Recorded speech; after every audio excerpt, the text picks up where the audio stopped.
Alors Anaïs, bonjour. Alors Anaïs ou Wicked Cat? Wicked Cats. Bon, excusez-nous, il y a un peu le bordel à côté. Hein. Oui, il y a du bordel à côté, oui. Une tisane tavernier. Du coup, tu as été jury pour ce concours cosplay.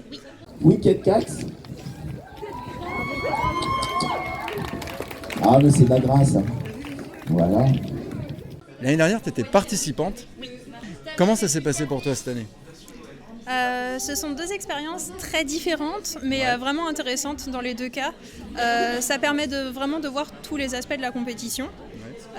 Après, c'est bien de passer candidat pour connaître tous les besoins inhérents à la compétition en tant que jury.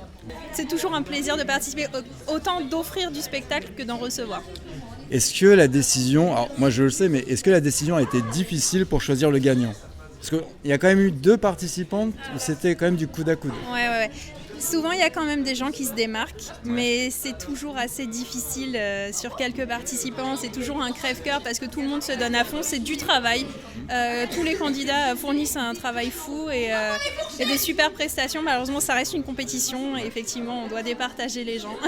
Alors, on t'a vu jury à la CGS il y a un mois, jury ici. C'est une vocation ou tu vas refaire, tu feras autre chose? J'aime bien les deux, mais c'est vrai que l'aspect jury me plaît de plus en plus parce que j'ai commencé le cosplay il y a très très longtemps. Ouais. Et c'est vraiment deux choses différentes. Ça dépend des costumes aussi qu'on veut présenter en concours. Là, pour l'instant, c'est vrai que je suis dans une phase où je suis très à l'aise en tant que jury. Ça permet d'être un peu plus posé.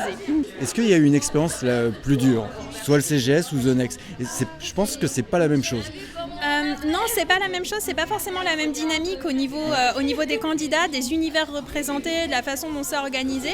Ce sont deux très bonnes expériences, mais différentes, oui, en effet. Est-ce que tu aurais un petit mot, peut-être, parce qu'on a vu beaucoup de premières fois, beaucoup de nouveaux participants. Oui. Un conseil peut-être pour les nouveaux, parce qu'on les a vus quand même nouveaux, mais plein d'enthousiasme pour monter sur scène. Oui. Un conseil que tu leur dis, par exemple, peut-être des erreurs que tu as fait toi au début, à ne pas reproduire ou... Le seul conseil que je peux véritablement donner, c'est de continuer à s'amuser. C'est ce qui est le plus important parce qu'on le ressent de toute façon quand la personne s'éclate sur scène. Ça se transmet tout de suite. Alors, on fait un concours pour s'amuser avant tout. Aussi, on sait que tu as rencontré une certaine actrice aujourd'hui. C'est vrai. On va en parler un petit coup. Quelle émotion ça fait, franchement? C'est toujours une sensation incroyable de rencontrer quelqu'un qu'on a vu comme ça pendant des années, qu'on a pu aduler et la voir en chair et en os devant soi. Ça fait vraiment quelque chose, c'est pas pareil.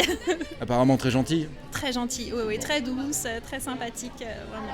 Bah écoute, je te remercie. Est-ce que tu aurais un dernier mot d'encouragement peut-être pour la convention ou pour motiver les gens à peut-être venir aussi en convention, qu'on soit de plus en plus nombreux? Continuez comme ça, The Next Convention, vous êtes top. Eh ben écoutez, merci. Merci à toi.